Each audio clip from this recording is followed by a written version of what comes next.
Hello, friends. A very warm welcome. And in the series of taking up different topics, as you had seen, that we are taking up each topic in a very comprehensive, but in a very quick manner, so that you can have a bird's eye view, and at the same time, you can learn how to think. आपको सोचना कैसे है और आपको उस topic को खुद पढ़ने के बाद from any sources कैसे उसको comprehend कर सकते हैं.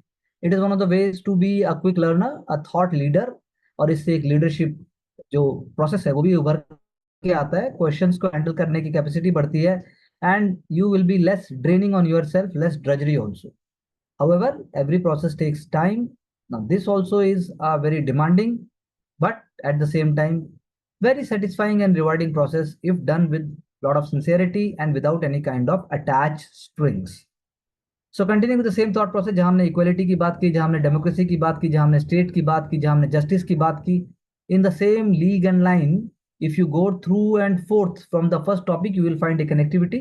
Today, we are taking up liberalism from the Indian political thought, or you can say from the Western political thought perspective, and that is how we will be moving forward with understanding. And I will not be interrupting in between because I would love to complete and give the assessment later on when we are doing other exercises. So let's enjoy, learn, and try to make sure that it is completely relevant with the writing process, or even you can say even MCQ based question can also be solved with this. Thank you very much. Let's start. Yes. First of all, there is a difference between the liberalism that has evolved in India and as well as that has been evolved in Western construct, that is Western countries. Because in India, we focus much more on pluralism. सबको बात रखने का अधिकार है.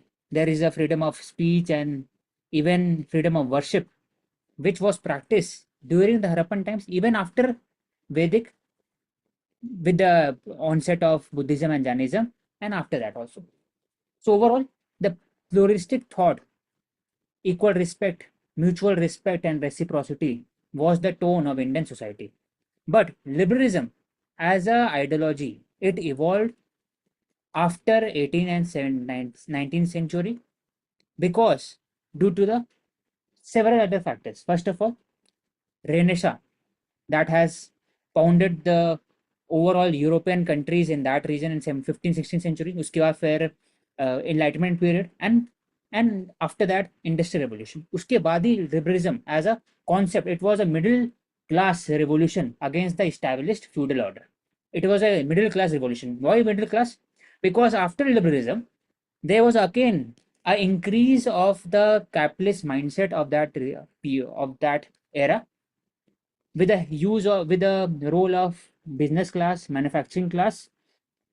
The rights of the worker were now being demanded, and later on socialism came into being and even Marxism came into being. तो first of all liberalism पहले बार आया और आइडियोलॉजी एज आइडियोलॉजी वो उस समय एक एक एक न्यू जनरेशन आइडियोलॉजी स्टैब्लिश किया that was rebelling against three area: royalty, feudal class and even the church. तो फर्स्ट ऑफ ऑल जो लिबरलिज्म है उसका की कॉन्सेप्ट क्या है? उसका मीनिंग है लिबरलिज्म. इसका मीनिंग में ही लिखा है liberating from the state, from the constraint. हर एक चीज कंस्ट्रेंट जरूरी नहीं कि कोई स्टेट का हो. Constraint even it can be of a religious constraint. तो रिस्ट्रेंट खत्म करो. And it consider state not as a natural process. जैसे प्लेटो ने कहा था कि स्टेट जो है नेचुरल है. इवन जब हम लोग प्लेटोनिक थॉट पढ़ेंगे उसमें भी डिटेल में करेंगे.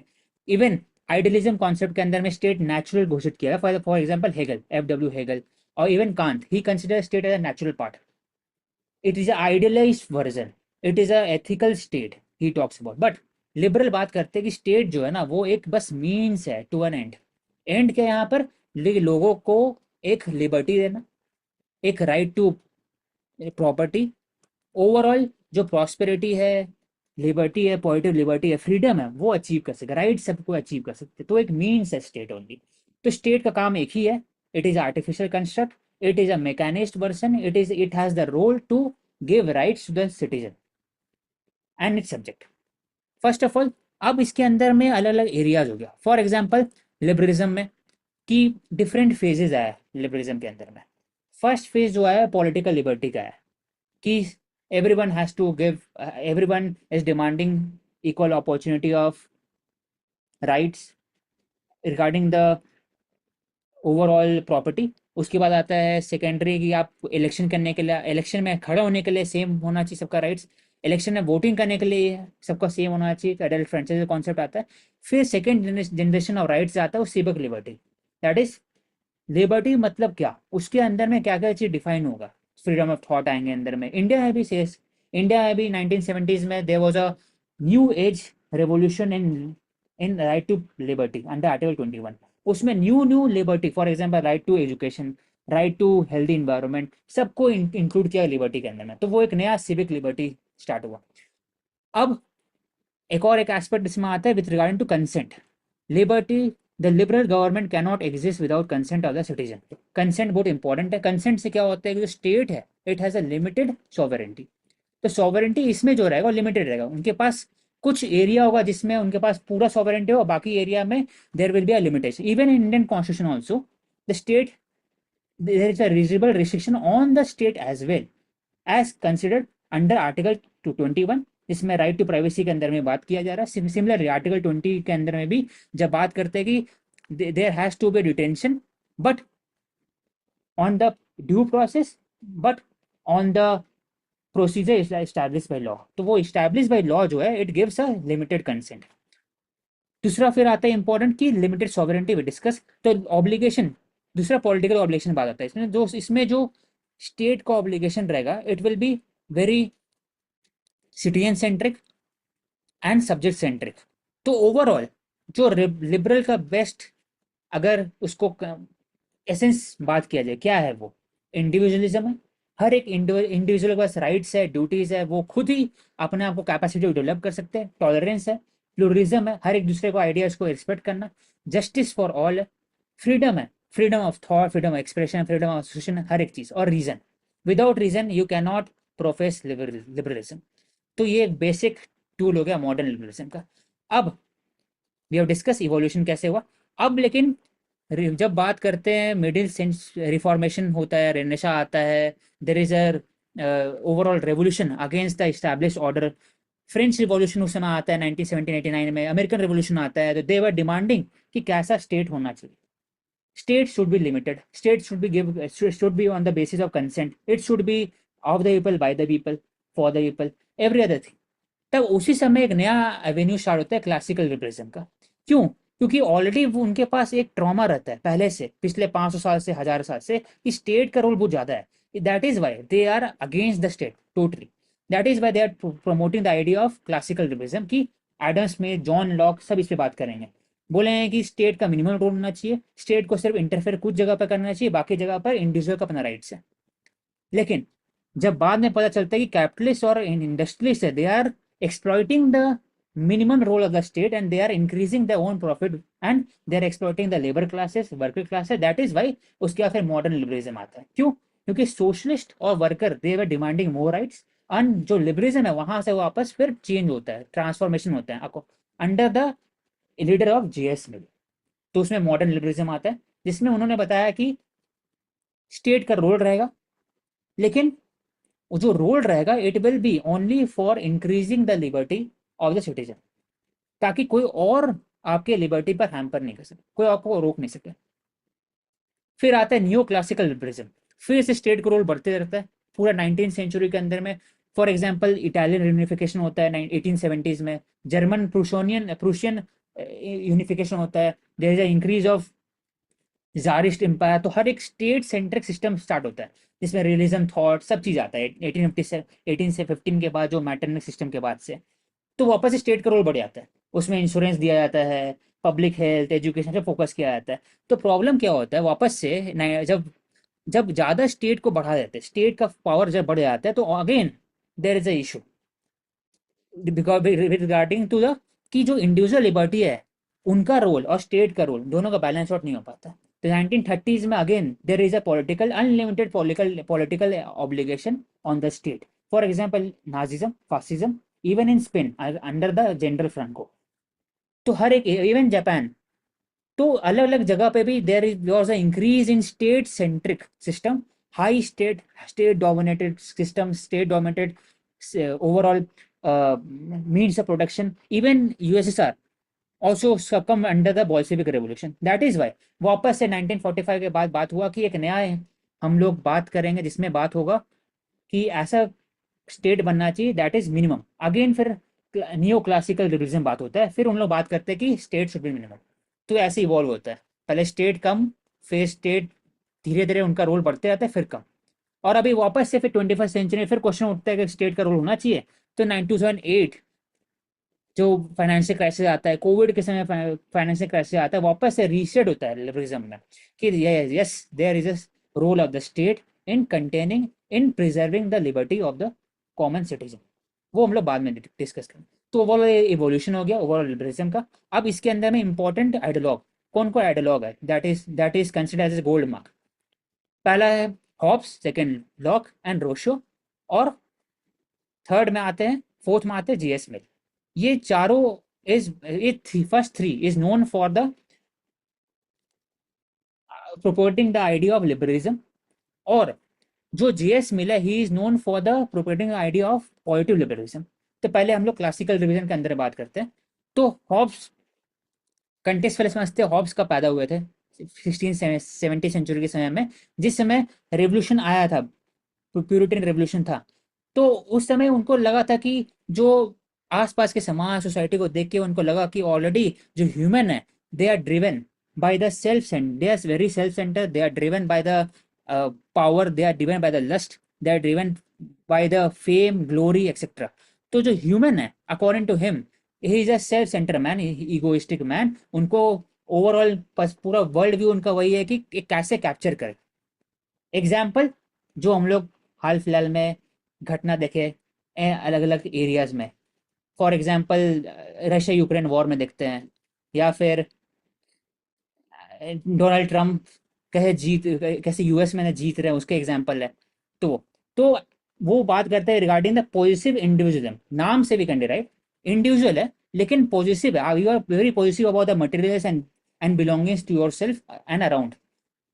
फिर वो बात करते हैं कि जो स्टेट ऑफ नेचर में जो इंसान रहेंगे they are very in a very comparative mode for survival. That is why वहां पर कोई मोरालिटी नहीं रहेगा, ना एथिकल वैल्यूज रहेगा, वहां बस एक ही गोल रहेगा, सर्वाइव करो।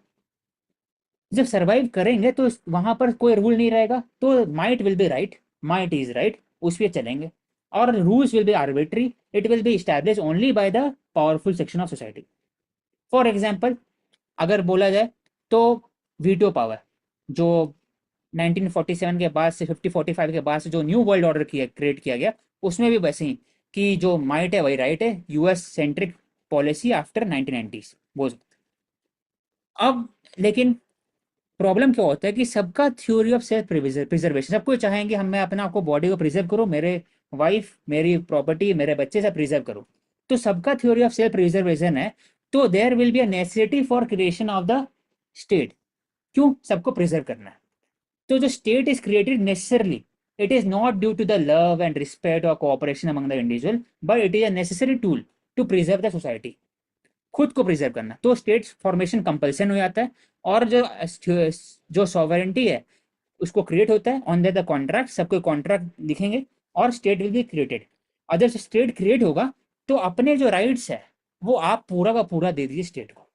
नो द स्टेट, जो इसका नाम है लेवियांत, जो बुक भी नाम लेवियांत है, it will be like a hydra, it will ensure कि हर एक चीज वो चाहें कि इंश्योर करा सकते हैं। फॉर एग्जाम्पल वो राइट्स को इन्फोर्स कर सकते हैं, नहीं भी कर सकते हैं, राइट्स को दे भी सकते हैं, हटा भी सकते हैं, उनके पास जो करना वो कर सकते हैं। Basically he is the state without any reasonable restriction, he she is the state without any basic structure doctrine. तो ऐसा स्टेट है, एब्सोल्यूट सॉवरेंटी, वो जो चाहेंगे वही कर सकते हैं। तो जो इसमें क्वेश्चन इसलिए क्रिटिसिज्म होता है थॉमस हॉबिन स्टेट का, कि इनका जो स्टेट है वो इनडिविजिबल है, परपेचुअल है, इनएलिएबल है, हमेशा के लिए है, और आपके पास राइट भी नहीं है रिवोल्ट करने का नेक्स्ट में, आपके पास कुछ राइट्स नहीं है, आप सिर्फ स्टेट को देते हैं, स्टेट चाहेंगे तो कर सकते हैं, वन टाइम कॉन्ट्रैक्ट है, शुरू में आप घुस गए वापस निकल नहीं सकते हैं, तो वन टाइम है। तो Hobbesian state is a very absolute state, और ओवरऑल थ्योरी ऑफ सॉवरेंटी इसमें एब्सोल्यूट है। तो ये हो गया पूरा हॉब्सन प्रिंसिपल्स। लेकिन coming to the next one, Rousseau. पहले रोशो कर लेते। वो बात करते हैं कि जो ह्यूमन नेचर है, सब में बात कंपेयर हो रहा है, एक सिविलाइजेशन का ह्यूमन नेचर, एक और in human nature, state of nature when जब कोई सिविलाइजेशन था नहीं उस समय ह्यूमन कैसे बिहेव करते थे, तीनों कंपेयर करते हैं। तो उसमें हॉब्स का बता दिया कि थ्योरी ऑफ सेल्फ प्रिजर्वेशन है, सबको प्रिजर्व करना चाह रहा है।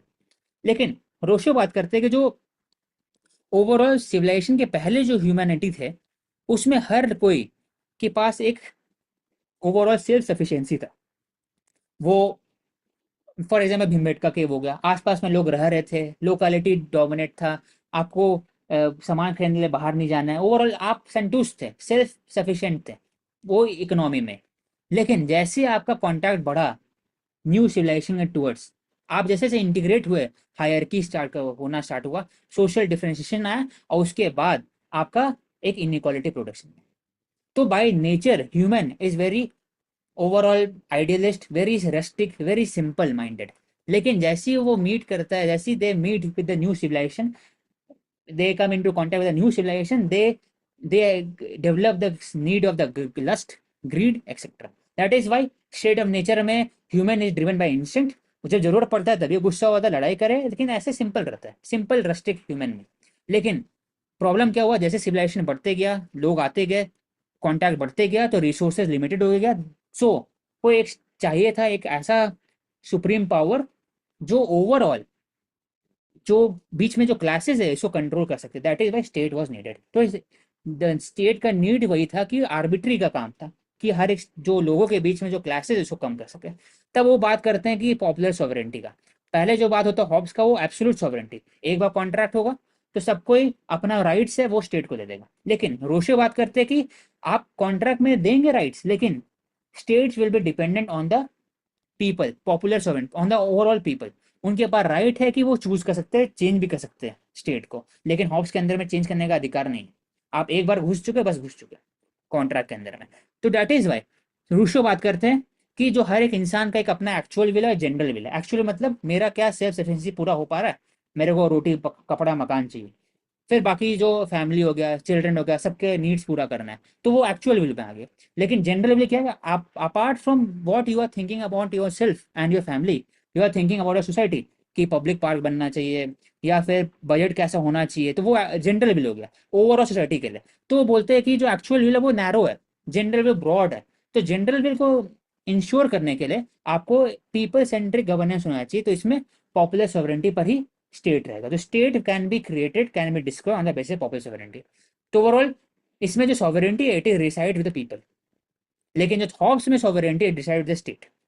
यहाँ पर रिवोल्ट नहीं कर सकते, जरूरत ही नहीं पड़े, क्योंकि आप तो स्टेट का, आपका पीपल का अधिकार है, वहां रिवोल्ट नहीं कर सकते हाउस में। तो ये दोनों में फर्क है।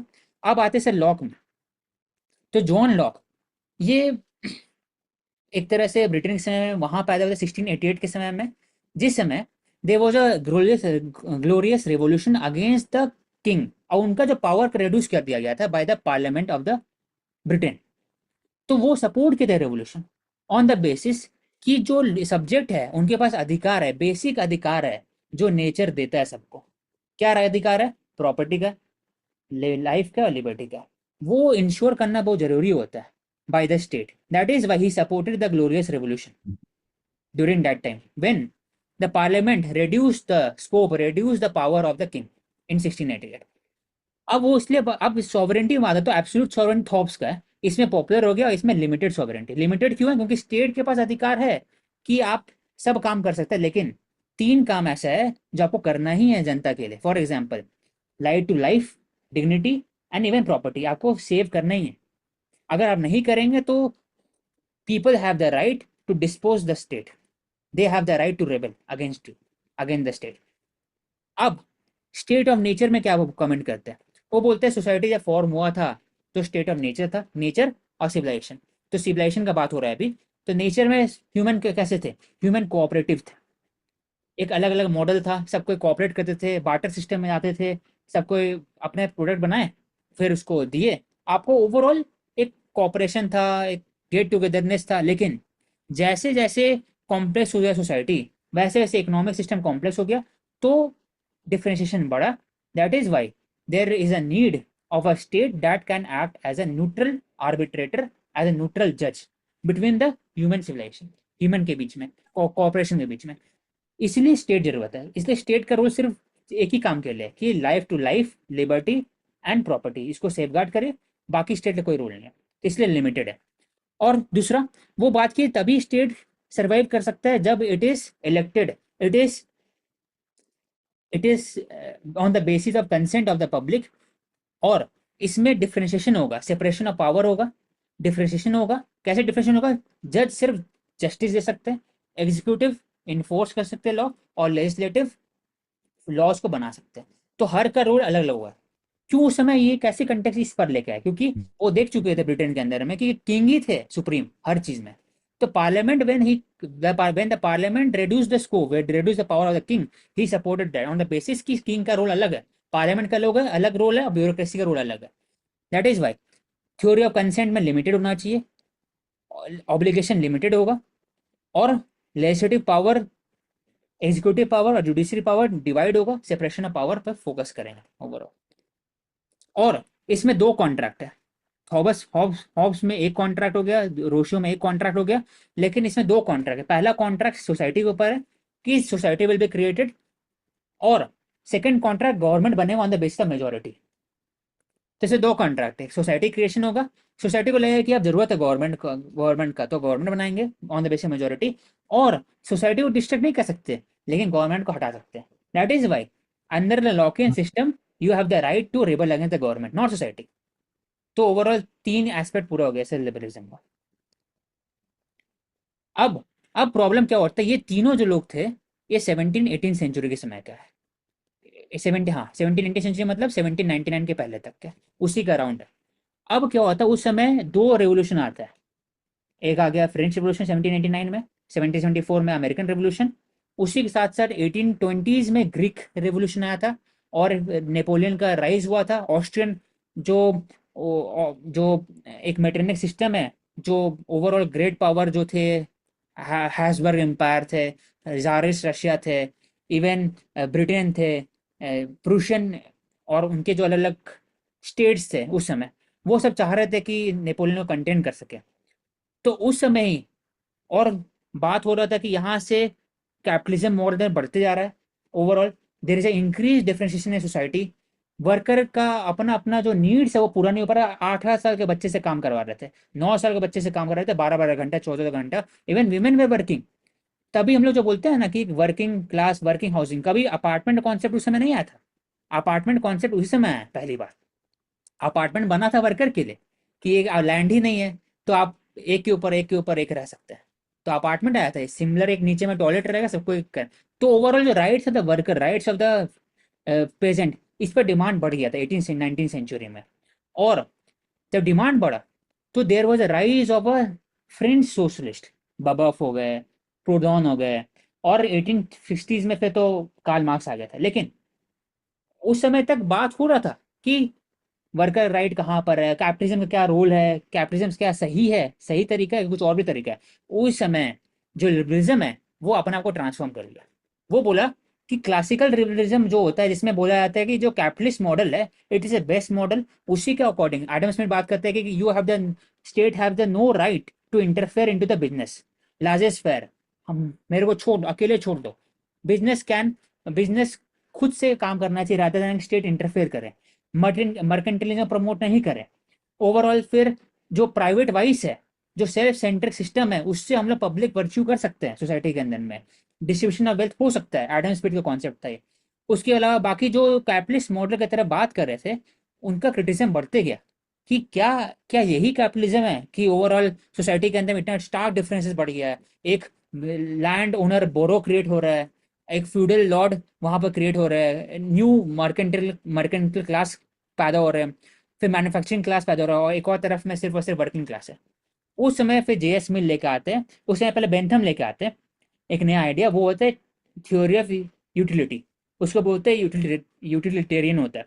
उसका प्रिंसिपल होता है कि maximum good of the maximum people, मतलब आपका लेजिस्लेशन जितना होना चाहिए ताकि ओवरऑल आप you can give governance to the maximum amount of people, maximum number of people. वो एक, अब वो कैसे कैलकुलेट करें, कैसे कैलकुलेशन होगा इसका? तो वो एक कॉन्सेप्ट लेकर आता है, फिलोसफिक कैलकुलस। उसके अंदर में अलग अलग डिटर्मिनेशन रहता है ओवरऑल। उसमें रहता है कि जो लॉ है कि वो कितना एक्सटेंट है लॉ का, लॉ कितना प्यूरिटी है उसका है, लॉ कितना वाइड है, लॉ कितना बार हो सकता है, कितना उसका लॉन्ग टर्म इम्प्लीकेशन है। उसके हिसाब से we can calculate the quantification of utility. लेकिन इनका क्रिटिसिज्म क्या होता है बेंथम का, कि अगर फॉर एग्जाम्पल माइनॉरिटी है, उनका राइट्स प्रोटेक्ट हुआ कि नहीं, क्योंकि सिर्फ मेजोरिटी की बात कर रहे हैं आप सिर्फ। अगर मेजोरिटी लोग चाहें कि ये सरकार कि गवर्नमेंट के अंदर में माइनॉरिटी का राइट हटा दे कोई पर्टिकुलर गवर्नमेंट के अंदर में, तो क्या अकॉर्डिंग टू यूटिलिटी प्रिंसिपल हटाना जाना चाहिए? तो इसी पर जेएस मिल ने लाया। जेएस मिल बोल बात करते हैं कि सिर्फ क्वांटिफिकेशन होना जरूरी नहीं है हैप्पीनेस का या फिर सैडनेस का। Quality of happiness and sadness is different, तो क्वालिटी इज ऑल्सो इंपॉर्टेंट। किसी के लिए फॉर एग्जाम्पल किसी के लिए एक एग्जाम निकालना बड़ा बात होता है, उसी के लिए हैप्पीनेस वही है, किसी के लिए 1 करोड़ रुपीज हैप्पीनेस है। तो कैसे क्वांटिफाई करते हैं, पॉसिबल ही नहीं है। तो क्वालिटी इंपॉर्टेंट। और क्वालिटी में वो एक और बात करते हैं कि जो यूटिलिटी है वो जरूरी नहीं कि खाली मटेरियल वेल्थ हो।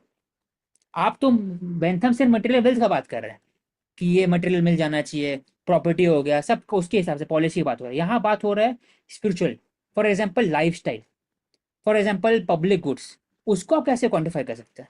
उसको कैसे, तो ओवरऑल ये बात करते हैं कि there are difference amount of quality of pleasure and pain, सबके लिए डिफरेंट है। Yes, you can not quantify that. लेकिन वो बेसिक चीज बात करते हैं कि क्वालिटी होना चाहिए, लेकिन एट द सेम टाइम वो अपना थ्योरी स्टैब्लिश करते हैं। दो थ्योरी होता है लिबर्टी का। पहला होता है negative liberty and positive liberty.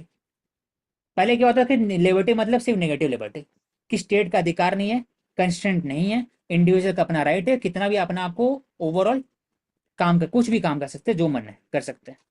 लेकिन वो फिर लिबर्टी को दो डाइसेक्ट कर दिया, positive liberty and negative liberty. Negative liberty मतलब उन्होंने बताया कि स्टेट का रोल नहीं है, मिनिमम स्टेट है, इंडिविजुअल का अपना हक है, वो they are free to profess anything, they can indulge in any business, they can do anything etcetera. Positive liberty होगा कि स्टेट का अधिकार है कि वो इंटरफेयर करे, सो दैट जो जो एक डिसएडवांटेज सेक्शन ऑफ सोसाइटी है, या जो ओवरऑल किसी का लिबर्टी हैम्पर हो रहा है, तो उसको रिड्रेस करना है, उसके लिए स्टेट इंटरफेयर कर सकता है। तो इसमें दो टाइप कॉन्सेप्ट लेकर आते हैं, self regarding action, other regarding action. तो उन्होंने बोला अगर कोई इंसान खुद पे है, अगर वो चाहता है कि वो घर में बैठ के वो अल्कोहल ले, तो उसमें स्टेट इंटरफेयर नहीं कर सकता, क्योंकि वो खुद पर है, तो उसका नेगेटिव लिबर्टी सही। खुद पर ही है। लेकिन अगर वो चाहे कि हम पब्लिक हम्म स्कूल में जाके अल्कोहल पिए, तो गलत हो जाएगा। क्यों? क्योंकि it it impacts the children also, it impacts the overall local environment also. That is why वहां पर स्टेट इन्फोर्स कर रहे हैं कि there is no alcohol zone. Even example cigarette, हर चीज में। तो पॉजिटिव लिबर्टी, इवन इंडिया में उसको और फैला दिया गया, जब हम लोग बाद में हम डिस्कस कर चुके हैं रिगार्डिंग थ्योरी ऑफ जस्टिस, कि डिसएडवांटेज सेक्शन ऑफ सोसाइटी को भी आप प्रमोट करके हम्म आप वहां तक पहुंच जाए। So we can take up in the two session because it is lengthy. That is why. तो सर, तो पॉजिटिव लिबर्टी ठीक दैट है। Focuses on self development diversity. तो उसमें बोला जाता है कि आप अलग अलग एस्पेक्ट बात कर सकते हैं। क्वालिटी, तो क्वालिटी क्या होता है? Freedom of action, freedom of speech, freedom of expression, association, freedom of thought, freedom of religion, even women का फ्रीडम। तो बेंथम ना पहले लॉक ना पहले कोई विमेन के बारे में बात नहीं किया। जेएस मिल ने पहली बार बात किया लिबर्टी के अंदर में कि विमेन का भी रोल सही है। बात। तो उन्होंने बोला कि विमेन का कहाँ क्यों रोल है? हम्म क्योंकि जब उनका जो हम्म घर में काम है, it is only dependent on the male counterpart हर एक चीज में। तो उनका अपना रैशनलिटी है, उनका अपना रीजन है। तो according to liberty principle rationality होना चाहिए, रीजन होना चाहिए, फ्रीडम होना चाहिए। तो वो हर एक क्राइटेरिया विमेन पूरा करती है। तो इसलिए विमेन का भी लिबर्टी है, इसलिए वो खुद चॉइस कर सकते हैं मैरिज में, खुद प्रोफेशन चूज कर सकती है, खुद ही वो जाकर के pursuit of business, pursuit of any profession वो चूज कर सकती है। तो एंड ये हो गया सर फेमिनिज्म में, he is also consider feminist apart from Plato जो पहले। अब आते हैं सर फ्रीडम ऑफ एक्सप्रेशन। अब उन्होंने जीएस मिल ने क्या बोला, उनका एक कोई अच्छा एक एग्जाम्पल है कि कोई अगर मैड मैन है, वो भी कुछ भी बोल रहा है, तो उसको भी रोकना नहीं चाहिए। क्यों? हम्म हो सकता है मैडमैन के मुंह से भी ऐसा कुछ बात निकले जो आपके काम आ जाए। और और गलत बिल्कुल कोई सही कुछ भी बात। बोल रहा है, उसको भी रोकना ही चाहिए। क्यों? हो सकता है आज के लिए वो गलत है, लेकिन मैं हो सकता आपको है कल कब, के लिए गलत नहीं हो। हाँ, तो according to JS Mill his आपको भी नहीं रोका। कॉन्सेप्ट कैसा? मैंने कहा आपको भी इसलिए कभी नहीं रोका गया। हाँ sir. And sir second thing hmm according to JS Mill, freedom of expression and speech जो है, इट इज वेरी वाइड, कि आप हर जन को अधिकार देंगे बोलने का, आपके पास राइट है फ्री डायलॉग करने का है, हम्म टॉलरेंस है, आप प्लुरलिज्म कॉन्सेप्ट है, प्लस ट्रूथ, कैसे भी वर्ड में आप ट्रूथ बोल सकते हैं, चाहे आप कैसे भी, ट्रूथ ट्रूथ होता है। Hmm it is not gender centric, it is not religion centric, truth truth है। तो इनका रोल था। देन फ्रीडम, फ्रीडम में उनका दो रोल था, एक negative freedom, positive freedom. Negative freedom same negative liberty, कि इनके पास फ्रीडम है कुछ भी कर सकते हैं, लेकिन पॉजिटिव फ्रीडम में क्या था, उनके पास ड्यूटी है। फ्रीडम नहीं है कि किसी को आप मार सकते हैं, फ्रीडम नहीं है किसी का आप लिबर्टी रोक सकते हैं, फ्रीडम है उतनी तक सीमित रखिए जहां तक ओवरऑल आपका ड्यूटी है सोसाइटी के टुवर्ड्स। एग्जाम्पल, एग्जाम्पल इंडिया में अगर बोला जाए तो कोविशील्ड वैक्सीन, फ्रीडम उनके पास है कि वो कितना ये प्राइस चार्ज कर सकते हैं, लेकिन ड्यूटी भी है सोसाइटी के टुवर्ड्स। इसलिए उनका जो वैक्सीनेशन का, इसलिए सरकार का रोल था, गवर्नमेंट का रोल था, वो इंटरफेयर करे in the prices of the vaccine. तो freedom. And theory of limited franchise, वो बात करते हैं कि फ्रेंचाइज सबको अधिकार नहीं है, क्योंकि उस समय sir the generation was going through a property, was going through a different dilemma regarding सबको मिलना चाहिए वोट के, नहीं तो बोले कि ओवरऑल उसी को वोट बोलने का अधिकार होना चाहिए जो लोकल टैक्स पे करता है प्रॉपर्टीज के हाथ। तो ये देन सही है। सर, तो ये हो गया क्लासिकल लिबरलिज्म। अब आते हैं अब पॉलिटिकल आई आगे। यस आईपीटी, हाँ आईपीटी सर, को हम टू नेक्स्ट फेज में कवर कर सकते हैं।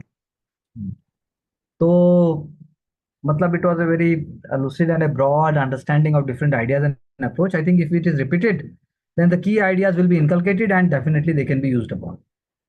So we will be taking up in the part two of the discussion on IPT also, and we will continue with the same zeal and understanding and try to go for the questions and also other areas of necessary action in the same way. Thank you very much. Wishing all of you all the best and continue watching and learning from Ansarkari. Yes sir, thank you.